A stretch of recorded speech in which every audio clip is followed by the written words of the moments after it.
நம்ம பார்க்க போகிறதுங்க பீக்கங்காய் வச்சு தாங்க. எப்பயும் ஆல்ரெடி பீக்கங்காய்னாலே பொரியல், பீக்கங்காய் பஜ்ஜி, கிரேவி, பீக்கங்காய் கூட்டு இது போல் நிறையா டிஷ் செய்வோம். ஆனால் இன்றைக்கி நான் வந்து என்ன செய்ய போகிறேன்னா, இப்போ இந்த பீக்கங்காய் ஃபஸ்ட்டு பீக்கங்காய் எடுத்துட்டுங்க சுத்தமாக க்ளீன் பண்ணி கழுவி எடுத்து வச்சுட்டு அந்த மேலே இருக்க தோலெல்லாம் இப்படி சீவி எடுத்துகிட்டு பார்க்கலாம் இருங்க. இது போல் கிடைக்குங்க பாருங்கள், இது மாதிரி மேலே இது மாதிரி கிடைக்கும். இதை எடுத்து இதோட என்னென்ன ஆட் பண்ணி சட்னி செய்யலாம் அப்படின்றத பார்க்கலாம். வாங்க பார்க்கலாம். இந்த பீக்கங்காய் தோல் தாங்க செய்கிறேன். ரொம்ப அதிக சத்து அதிகமாக இருக்குதுங்க இதுக்கு. இதை வந்து இந்த சட்னி செய்ய போகிறோங்க. இதில் இந்த சட்னிக்கு வந்து நல்லெண்ணெய் தாங்க ஆட் பண்ண போகிறோம். நல்லெண்ணெய் ஆட் பண்ணிக்கலாங்க. கடுகு போட்டுக்கலாங்க. கடுகு வெடிச்சிருச்சுங்க. இஞ்சி ஆட் பண்ணிக்கலாங்க. கொஞ்சம் இஞ்சி நல்லா கொஞ்சம் ஃப்ரை ஆகட்டுங்க. மிளகாய் ஆட் பண்ணிக்கலாம். கடலைப்பருப்பு,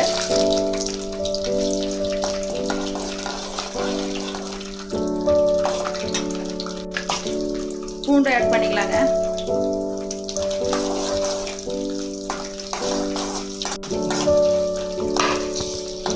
கடலைப்பருப்பு நல்லா கலர் சேஞ்ச் ஆகணுங்க. இந்த சட்னி ரொம்ப உடம்புக்கு ஹெல்த்திங்க. நீங்கள் வந்து தோல் வந்து அப்படி நம்ம லேசாக கத்தியில் அந்த தோல் இது மாதிரி செதுக்கி எடுத்து நம்ம செய்யும்போது அது வேஸ்ட் ஆகாதுங்க. நீங்கள் அந்த ஃபஸ்ட் எடுத்தோன்னே காய் சுத்தமாக கழுவிட்டு மேலே அந்த தோலை சீவி எடுத்துக்கணும்.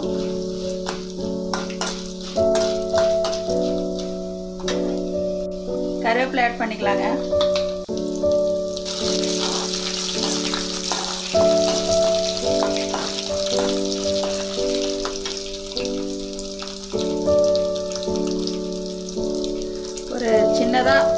ஒரு சின்ன நெல்லிக்காய் அளவு புளி ஆட் பண்ணிக்கணுங்க. இதுக்கு புளி ஆட் பண்ணி நம்ம செய்கிற எந்த டிஷ்ஷாக இருந்தாலும் நீங்கள் நல்லெண்ணெய் ஊற்றி செஞ்சிங்கன்னா செம்ம டேஸ்ட்டாக இருக்கும். இந்த சட்னிக்கு நீங்கள் நல்லெண்ணெய் தாங்க போட்டுக்கணும். கொஞ்சமாக பெருங்காயம் ஆட் பண்ணிக்கலாங்க.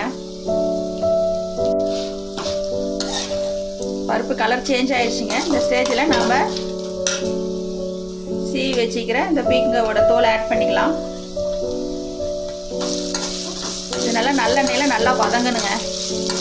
இது நல்லா வதங்கும் போது நல்லா அந்த மனம் நல்லா வரும். அது செம்ம டேஸ்ட்டாக இருக்கும். கடலைப்பருப்பு மட்டும் கலர் தீய விட்டுறாதீங்க. நல்லா இந்த கலர் வரும்போது அதை கரெக்டாக நீங்கள் எடுத்துக்கணும்.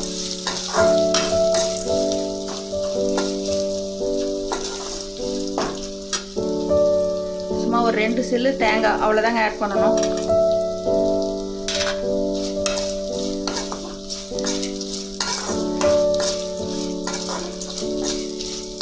மாதிரி ஒரு நாளைக்கு நீங்கள் இதே போல் ட்ரை பண்ணி செஞ்சு பாருங்கள். செம்ம டேஸ்ட்டாக இருக்கும்.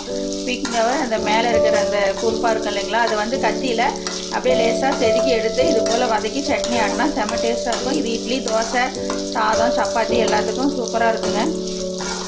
அவ்வளோதாங்க, நல்லா வதங்கிடுச்சிங்க.